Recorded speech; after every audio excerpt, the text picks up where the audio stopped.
questions we wrestle with as Christians about who God is, how do we live out our faith, what is the Bible, what is the truth of the Bible, what are we supposed to believe, how are we supposed to live? There are really big, deep questions that we ask each other, that we ask God, that we wrestle with ourselves. And that's why the Cultivate podcast exists, to help us go deeper in our understanding of who God is, His Word, and the way that He's called us to live. What's up, everyone? Welcome back to the Cultivate podcast. I'm starting it off this time with the big cheese. Squeak. Squeak, squeak. Nah, we got Charlie, your girl Gail. I changed it up. I'm going full MC right now. Okay, yeah. No, Abigail, podcast producer, creative director, Charlie, great question answerer. Question asker, question answerer. Yes. And we've gone Synergy. on two episodes now, and we barely made it through my list. And you gave the lofty promise that we could get into predestination, but then we ended on something that you could say I could do this episode with. Yeah. So who knows if we'll get through everything this time, but we'll try. We'll try. Yeah, who knows? There may be more Q&A episodes. Always. Okay. As one thing I know of, Abigail always has more questions. More questions to throw out there. All right, I'll take that. Well, we had ended on the topic of, I was going to ask you, what is the difference between insecurity and conviction? Because I think some people get the kind of nerves when they think like, oh, have I lost my salvation or like something like that. And I think maybe a good way to reframe it for them is ask like, are you feeling insecure or are you feeling convicted? So how would you kind of help someone navigate that or think through that? Right. So I guess the way I'm understanding the question is, I'm sitting here minding my own business. Now I'm feeling some measure of anxiety or uncertainty around whether or not I am a believer. Correct. Yeah. Right. So if that's the case, I would say if that's the case, you've probably got a theological problem. It is really unlikely that there are a lot of non-Christians out there wondering whether or not they're saved. Right. Yeah. Right. And I mean, there is obviously a possibility of someone kind of coming to hey, I've been kind of trusting in this cheap, easy believism that I had. Maybe I've never really fully given my life to Christ. Right. Is different than someone thinking, I know I've given my life to Christ, but I feel like maybe now I'm not, like something has happened. There's a difference between questioning whether or not I ever in the past made a genuine decision to follow Jesus and whether or not maybe now I have done something to break that. Yeah. If the second, like I think I've lost something that I'm pretty sure I had, that's a theological problem. I don't think that there's necessarily anything wrong, especially when someone is still relatively young, to look back and say, can I really say for certain that I've fully given my life to Jesus? I mean, there comes a point when you're 53 years old and you've been in ministry for 31 years. That's not a question that I ask very often. My questions more revolve around being tired. Yeah. Right. Right. Do I really have what it takes to kind of keep going is the kinds of questions that I ask. I'm not really asking questions anymore about, I wonder if the decision I made at 7 was legitimate, or it really wasn't until that decision I made at 12, or really was it 19? I don't know. I don't really, and you put those three together. I don't know, Abigail, I'm not sure if there's enough evidence yet to say one way or another whether or not I've really kind of dedicated my life to Jesus or not. I mean, there comes a point where you're like, man, I could be better. I could do something better, and I want to finish well, but I'm not asking those sorts of questions. So I think that it's a really good question to ask someone when you're young, because it can kind of give you kind of like, I want to feel like my feet are fully grounded in this. That is what I did. It is still what I want. It is who I want to be, because there is a sense in which like you make a decision for Christ, but it's like I want to feel like both my feet are fully grounded and I'm on solid, and this is who I am. This is what I want, and I'm going forward. I think it's good to kind of solidify your own convictions about, I want to be a follower of Christ. Mm-hmm. But if you've got, all of a sudden, I think I'm a follower of Christ, but, to use kind of stereotypical college student kind of stuff, but I've been sleeping with my girlfriend too much. Right. I've been getting drunk on the weekends at parties or whatever. Maybe I'm not really a Christian. Well, I think it can also kind of feel like I've sinned my way out of the gift I once had. Right. And so that's a theological problem paired with what you said. I'm feeling some conviction around sin. I need to do something about that. That's one thing. But if your brain is going to, I've lost my salvation, you've got a theological problem. Mm-hmm. So then it's like so either one, because again, everybody God foreknew, he also predestined. Right. And everyone he predestined, he also justified. And everyone he justified, he also glorified. We should put that as a neon sign behind us. And so for just forever. Yeah. And then the bridge diagram. Right. Yeah. Right below it. Yeah. All together. Yeah. So I've got a couple of questions. Either I know that I was justified, and so I just need to take some deep breaths and know that the promise that whether or not I'll be glorified is something that God has promised. So I'm good. Or is the fact that I am messing up at the level that I am is making me not think I lost my salvation, but is giving me pause to think about, have I really made a genuine decision to follow Christ? Because there's a part of me, it's like if I had made a genuine decision to follow Christ, I'd be further along than what I am right now. And so I just want to think about that and just kind of either commit or recommit in my heart to, I want to be a fully devoted follower of Jesus. And so I'm going to press on with this moment. I'm going to plant another flag in the ground and say, I had another kind of crossroads in my life, and I planted a flag at this crossroads. I want to be a follower of Jesus. And I'm not going to get anxious about whether or not that was the first and most important flag, or no, this is just kind of a recommitment to a thing. But if you're wondering, like, I know that's genuine, but I'm worried I've got it lost now, that is a theological problem. We just need to read Romans 8 until you've got it memorized. Right. Yeah.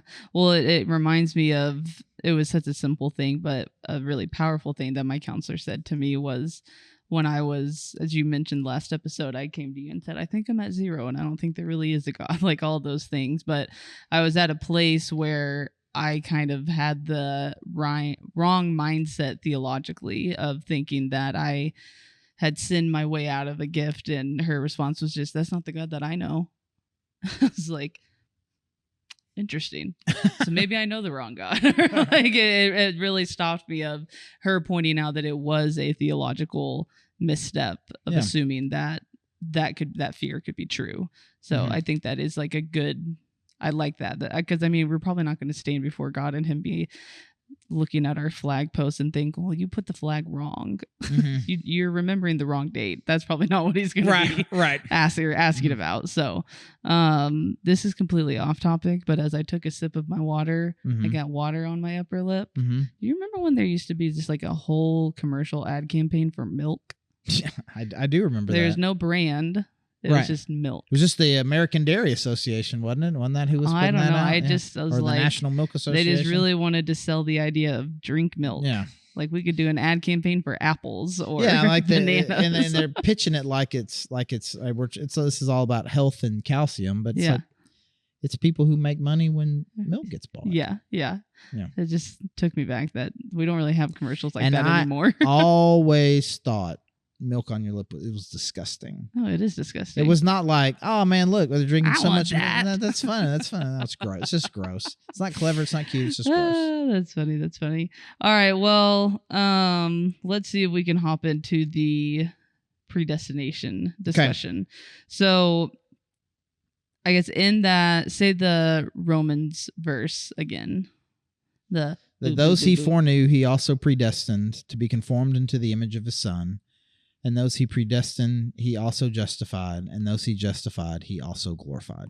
All right. So you said two very key words there, foreknew and predestined. Right. First, give a definition of them and how they are different from each other, if they are different. I knew before we started this Q&A podcast. I knew in advance. You foreknew? Yeah. That you had more questions than we had time for. I knew that in advance. It's just knowledge. It's knowledge that I had in advance of something happening. And so foreknowledge is knowing about something before it happens. Okay. Me say, well, Charlie, you were just guessing. I mean, sure, on some level. I didn't have mystical powers to know. Right. But anyways, from God's perspective, it's like there's a sense in which he knows what is going to happen before it happens to us. Okay? So that's foreknowledge. Okay. Predestination is something about the future was predetermined before the actual actions that led up to it, right? Like you can look at somebody and be like, I can tell they're about to trip. That's foreknowledge. It's another thing to be the one holding the rope and pull it really tight and then trip them. Yeah. Right? That there was a plan to make that happen. They did not have a choice but to trip. So I can know that you're going to trip, but that doesn't mean that there was some plan to deliberately make it happen. Right. Yeah. So to say something is predestined means that circumstances beyond your control made something happen to you. Okay. Right? Okay. I mean, there are a few small things like that.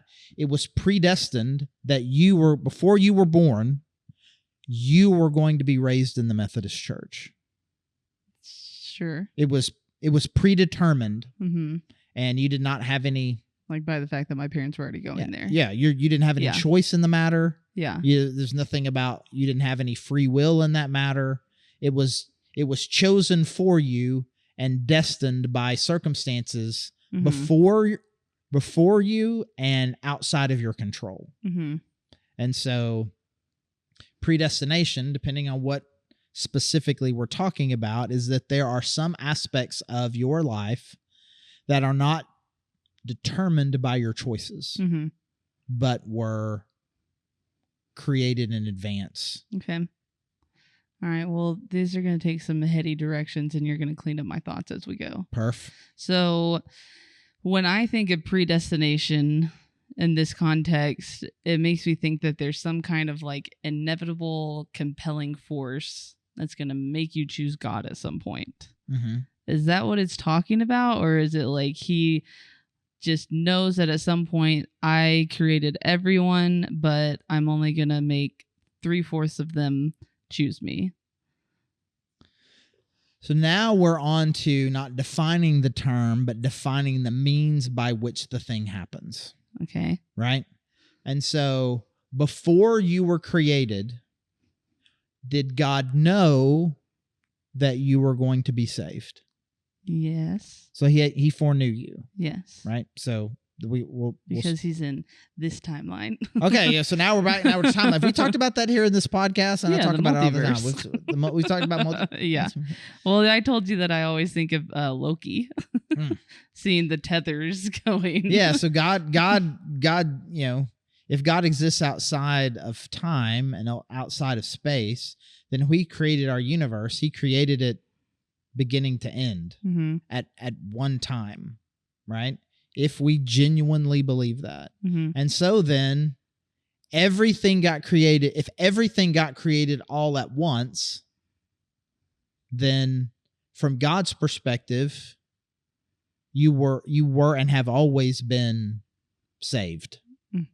Right? Because there's not like, all right, well, let's just kind of wait and see. Let's just kind of wait and see. And we'll see what happens to Abigail, and that God is somehow following you on the timeline, right? Wondering what's going to happen. No. God's got foreknowledge. Well, that's so is God really good at predicting the future, or does He already live in the future? Right. He doesn't live in. If He doesn't live in particular time, and He lives above it, if you live above time and you create something that has a beginning and an end, then you created all of it. Yeah. And so I didn't create you and then see what you would do, and I'm really good at predicting. Mm-hmm. I created your entire lifespan at the moment of creation. Mm-hmm. If that's the case, if what I'm saying is the case, if we can honestly say God is not just simply eternal in the sense that he's always been and always will, but is eternal in the sense that he is not bound up by time at all. He exists not just simply everywhere at once, but every when at once. If that's true, then the mechanism of how did God predestine you was when he created. Right. He created all of the circumstances by which this was always going to be the outcome. Here it is. Then he also created people to not choose him. So now we're getting to kind of some heady things. There are people that like to think of it in terms of what's called single predestination and double predestination. Never heard of it. Single predestination is he predestined people to follow him and then left everybody else up to their own devices. Okay. And double predestination is at the same time he's determining that some people are going to go to heaven, he is also choosing and picking some people to go to hell. For practical purposes, those are the same thing. Yes. Because practically speaking, the exact same number of people end up both places. Yeah. So it's not like, well, I mean, when you kind of like single predestination, there might be some people that kind of slip in. No one slips in by all the theology of the things that we've talked about already up until this point. And so if that's the case, then really single predestination is the kind of thing that you tell yourself to kind of make it softer. But then a single predestination advocate will be like, no, it's not about softer. It's about what the Bible teaches. And the Bible teaches that he chooses some people. It doesn't say he chooses to not choose people. He chooses some. I mean, he may be establishing their fate by not choosing them, but that's not technically the same thing as choosing them for bad. Okay. I can tell by your face that you are absolutely it still sounds bad. Loving this. It's like cutting through with a fine-tooth comb. Talk to me. Well, it's like, well, no, you didn't not get invited to the party. You just didn't receive an invitation. Yeah. It's like, well, yeah, the same thing is still the outcome. Well, I mean, yeah. So when I choose who's going to come to the party, I make a list. This is who I want to come to the party. Do I make a second list? Of people who are not Here are a list of all of the people who aren't going to. It would take a minute. Yeah, but then because I'm only inviting 10 people to the party. There are 8 billion minus 10 people that I'm not inviting to the party. Because I'm actively choosing them to, to not. I mean, I guess say it this way. I'm choosing these people to be saved. I'm allowing these people to experience the consequence of their own decisions. But it wasn't a decision. What wasn't a decision? They didn't get invited. Well, but the decisions that they are making is they're choosing sin. But before they chose sin, they're not invited. Well, so now we're talking about kind of an act. Like I said, are we talking about an active predestination where God's like, okay, I'm going to ultimately, by the time the whole world ends, there are going to be 30 billion people that live in the universe. I'm going to go ahead and write down, okay, there's Steve, and there's John the Baptist, and there's Abigail, and there's Abraham, and Charlie Lofton, and like, yeah. I mean, or is it really just kind of describing God just created, right? He just created, and as a part of that natural process, there are some people that choosing is the best way to describe that, but really it's more. So is it kind of more like, this is going to be a really bizarre comparison. I've decided I'm going to get a chicken coop, But I already know some of them are not going to survive. And some of them will, and they will produce eggs.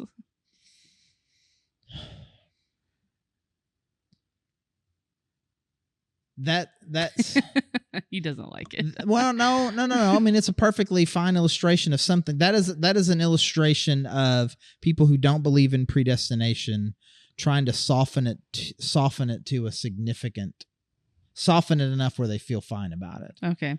Right? Where it's like God creates the universe and is like, and he creates all the circumstances, knowing in advance not everybody's going to make it, and knowing in advance.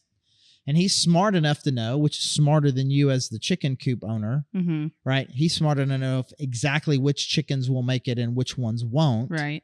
And so he created the circumstances. He knew this was a consequence. He's smart enough to know which are which. But he still let them both live. But he still let them kind of make their own decisions. And so that's kind of where we kind of get into kind of what I think are kind of the practical implications of this, which is, Abigail, did you choose to follow Jesus Christ? Yes. Yes.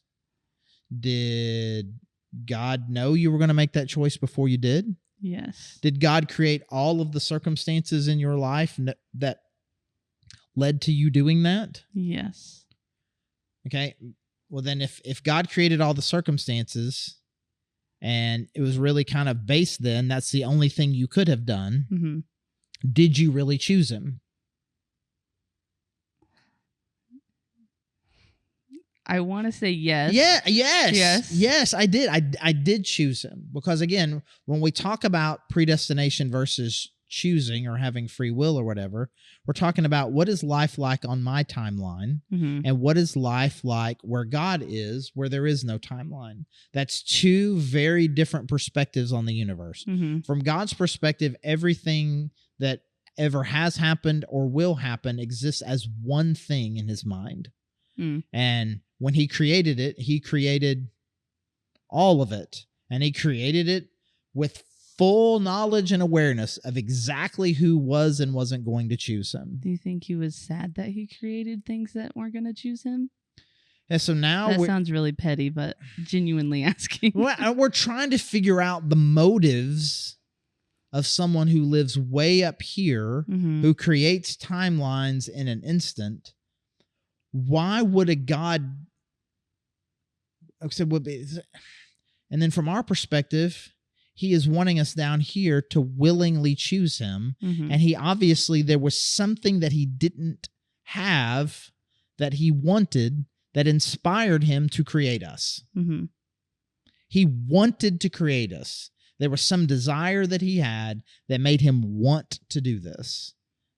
But the only way someone that powerful can do this, because he lives above the timeline, is to create something that, if you look at it from a certain perspective, everything was predetermined. But from our perspective, it's not predetermined.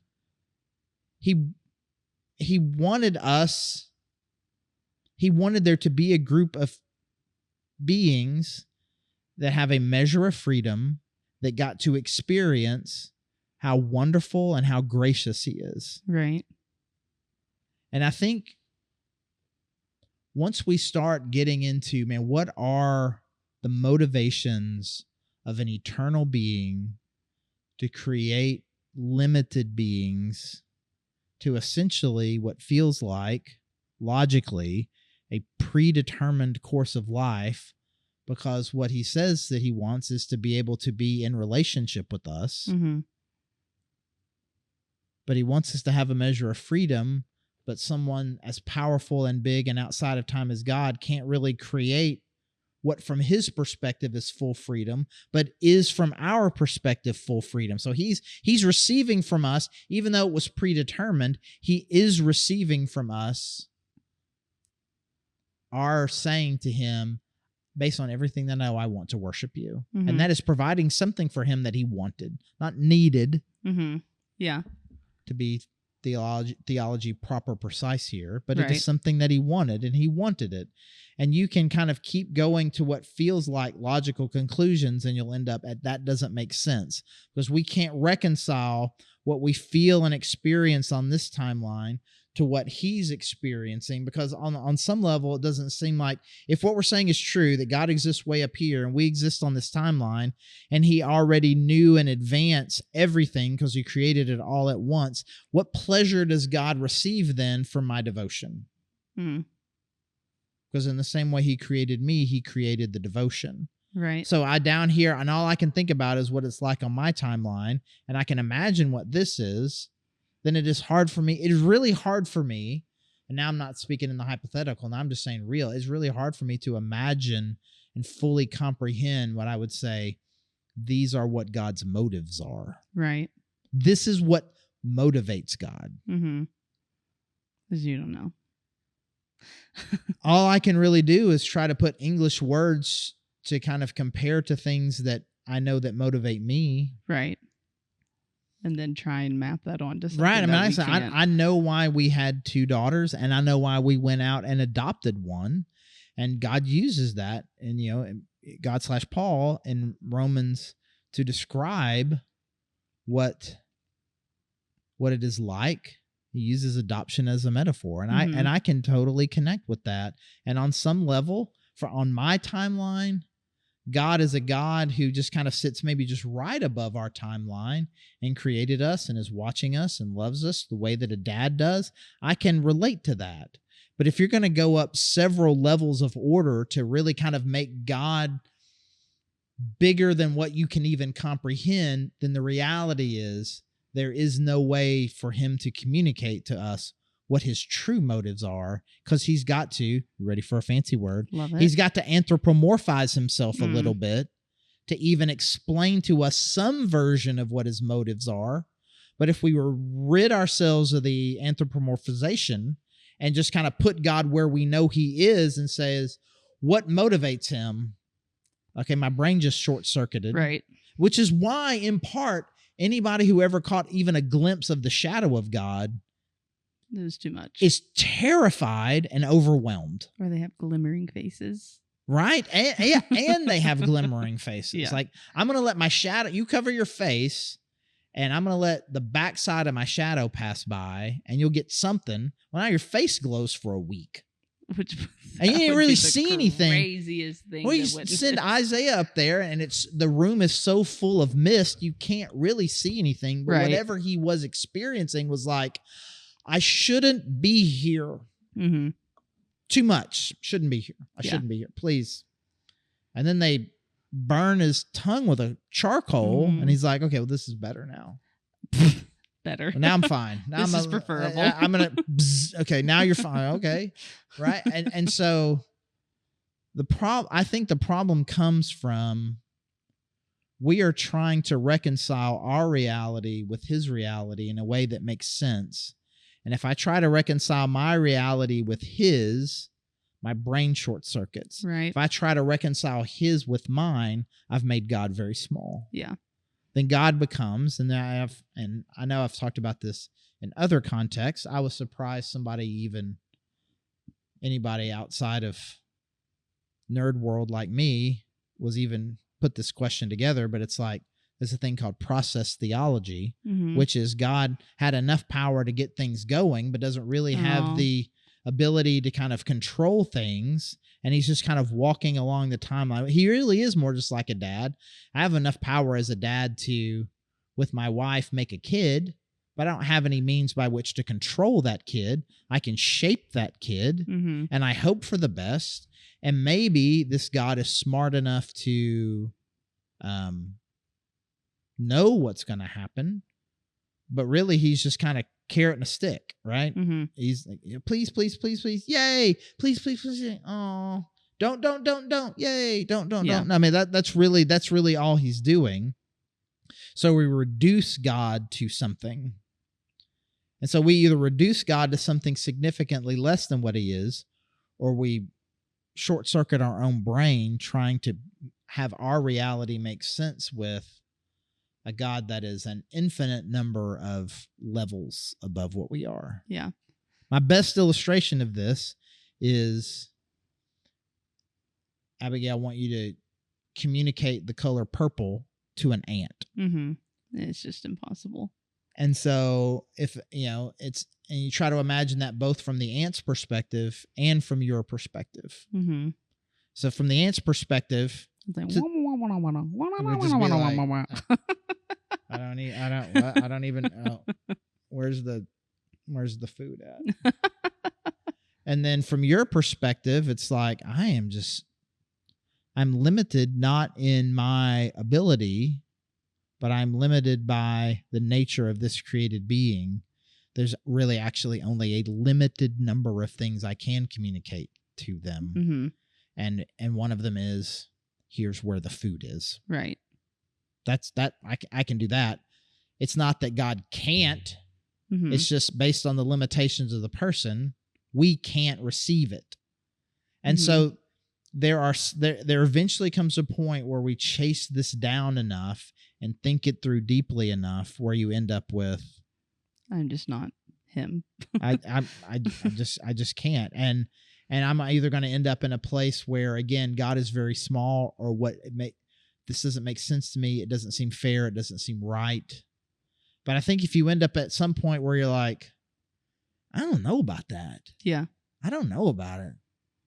Hey, you're probably at a decent spot. Mm-hmm. And I think we're meant to hang out there and kind of just meditate there. Yeah. Because the bigger God gets, I think the better things are. 100%. I would say that about this whole series, that the bigger that we've expounded on these ideas, the more compelling that he is of wanting to have a relationship with him, even though he's getting bigger and more confusing. Right. So, well, I won't mention who the person's name is that said this quote, just because it might isolate some. But I want to get your take on it. Okay. So it is along the lines of these things, but he was saying he doesn't want to believe in free will because he doesn't trust himself to choose God every day. And so he believes in predestination because that's the only way he could be saved. Right. And to some aspects, I'm like, yeah, that's fair. I'm human. I'm sinful. But I did choose God when I was sitting outside of my office in Bentonville and was like, yeah, I want this. All right, for my own sake, this is a semi-famous person that yes, is okay. Very okay, famous. make sure we're not talking about somebody we know. No. Very right. famous at a very big conference. They said this. Okay, so whether or not you choose to believe in free will or choose to believe in predestination, just like when we talked about this earlier, we were talking about hell and what my God would and wouldn't do. Mm-hmm. What you choose to believe about free will and predestination is completely and totally irrelevant to the reality on the ground. Okay. So You know this what I is mean? I just can't believe in free will because I know I won't choose God. Like, okay. Where would you put it in the theology house? It's a garden gnome? It's overly simplistic thinking. Okay. It's overly simplistic thinking because the reality is I don't believe in free will doesn't mean that you don't have it on some level. Mm-hmm. I have full freedom right now to say whatever I want to say. Mm-hmm. I could drop 7 F-bombs right now, ruin my reputation. Right. Well, then I guess I would probably then be like, I'm begging you to cut it out. I'd be like, nah, I got blackmail. Or then now you've got like I have the freedom. Yeah. Like yeah. I do things and bad things happen. Uh-huh. I mean, I can sit here and show you my phone case. There's all sorts of cracks on there. I mean, it's like I do things and things have consequences. If I had kept my phone in my pocket, it wouldn't have I do things and things happen. I say something mean to my wife and something bad happens. My actions have consequences on the world that I live in. My actions have consequences, and I could have chosen something different than what I did from my perspective. And that's just true. Because if it's not true, then what? I mean, I'm separated from God because of sin. Mm-hmm. No, I don't know. I mean, and so I'm trying to explain what my reality is like as if I live and sit right next to God from his reality. Mm-hmm.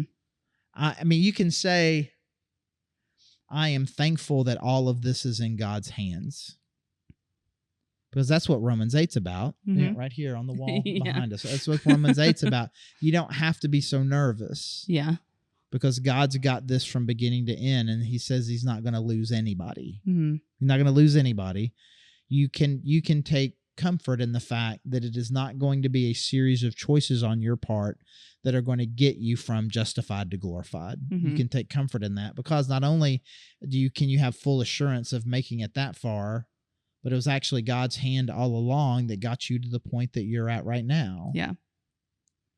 So rest in that. I think we were meant to rest in predestination and live in free will. Put that on a pillow. You understand what I'm? You understand? Is that intuitive enough? Yeah, kind of what I'm saying there. It's like, I think that when makes I a lot think of about sense. predestination, I'm supposed to be comforted by the fact that God has all of this in his hands. But when it comes to how I'm going to treat you, Abigail, as a person, right? I need to live as if free will is true, because what I choose to do in any given moment will have real life consequences for you. Mm-hmm. And so I choose to live in a way like my choices have real consequences. And so therefore I'm going to treat you with a certain level of respect and kindness and all these things. I'm not going to live like someone who... Well, God made me do that. God made me do that, right? And you can take that into the more noble categories. Like some people are like, what's the point of evangelism? Right. Well, and that's where a lot of the Calvinism and Arminianism, is that how you say it? Yeah. A lot of that can get... Knowledge of predestination is not supposed to modify your behavior. It is supposed to calm your anxiety. Wasn't that? I mean, that's the point of Romans 8. Mm-hmm. God's got it. There's nothing that can separate you from the love of God. You're fine. You're fine. Mm-hmm. Just be fine. And then let's read James again. Right. Bro, you got things to do. Mm-hmm. Go do them. Right. And if a poor person comes into your church and you treat them terrible, that's not good. Don't do it. Yeah. Well, it was predestined that the poor guy was going to have to sit at my feet. Right? That's just the right way of thinking about it. So I can believe that both of these things are true, and then I apply each one to its appropriate context. And then if I want to, I can spend a certain amount of time getting lost in trying to reconcile them, ultimately end up in mystery, and then be really excited about that, because then I realize yet again, even at a deeper level, how big the God is that I worship. Then even at a deeper level, now I can even trust him more, because he's even bigger than I thought that he was. Just in case I'm wondering, can he really hold the universe together with his hand? He's got the whole wide world in his hands. Man, you really tied that with a bow on, Pop. I didn't expect it to go that way. You feel good about that? Yeah, I've never heard it put that way, so that was really cool. Yeah. So it's probably as good a time as any. Oh, this is my podcast. Oh. Yeah, sorry. Well, I'm going to suggest then, Abigail. There we should wrap it up. I think we've done enough today. I could hand a lot of things off to you, Abigail, but this part you should probably do. I should never hand. Oh no, I'm happy with you to wrap it up, but I can't have you be the one to decide now is the time to wrap it up. No, because I would go on, and I would start late. How many questions does Abigail have? The question is always. Pirates of the Caribbean, the original one. Love it. Where I blank on stage names sometimes. When Keira Knightley comes to Orlando Bloom, it's like, how many times will I have to get you to stop calling me Miss Swan? And he goes, at least once more. Yeah. Miss Swan. Man, I love how many more questions is Abigail? So how many questions? At least one more. How many questions does Abigail have? At least one more. But we should be done. All right, we can wrap it up there. Well, can I really do the wrap up? Well, if you want to know more about any of these topics, I really would encourage you to go back through any of the previous episodes. We did 6 of soteriology, and then six topical ones, and now 3 Q&As. And now 3 Q&A. So you've got a lot of stuff to dig into. But if there's anything else that you're curious about with our church, you can go to thegrovechurch.com cultivate.org/connect. He's looking away. He's not going to help me. Multimedia content producer and website manager for the Grove Church is questioning what our website is. Yes, but you can find us there. Send us any questions if you're interested in visiting us or need anything that we could do for you guys. We would love to help you out and meet you wherever you're at. But until next time, Charlie, thanks for hanging. Oh, thank you. Yeah, glad to be here, and we'll see you guys for the next episode. Thank you for listening to the Cultivate podcast. Our hope is that you are taking steps to go deeper in your faith, that you are asking big questions and you're looking for answers. We hope that we can be a resource for you through our podcast and any other way that we can help you. You can find all our episodes anywhere that you can find podcasts, including YouTube. And again, thank you so much for joining us.